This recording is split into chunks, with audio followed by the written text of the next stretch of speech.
Guys, andito na tayo sa nakapaggawa na ako ng appointment. So ito na yung confirmation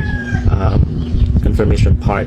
So to check the details kung tama yung pinaglalagay-lagay natin sa na-fill out natin na fill out natin na form, online form. So ito yung appointment ko, July 30, 8:30 AM.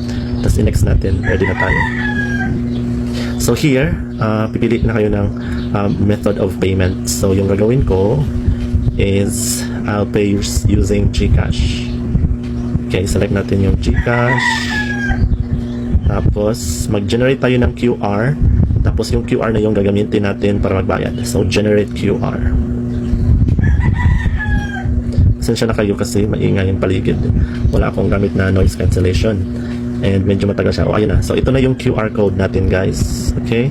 So QR code. So i-screenshot natin to para hindi siya mawala. Okay. So ngayon yung gagawin natin, ipakita ko sa inyo kung paano, kasi hindi sila nagsisend ng email notification about sa online appointment. So yung gagawin natin is itatry natin itignan to ulit itong ating transaction or online appointment if ma-access ba natin, ha? Okay, try natin. So ngayon, close ko na yung yung eGov natin kanina, yung app para mag-log out siya. Tapos ngayon i-check natin kung ma-check ba natin yung online appointment natin. So, by the way, 48 hours, meron tayong 48 hours para bayaran yung appointment natin. Okay, so ilagay natin ulit.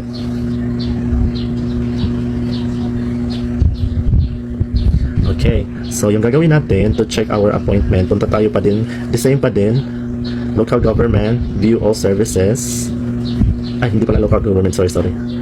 National government, view all services by agencies, and then Marina. So tap Marina and tap online appointment system.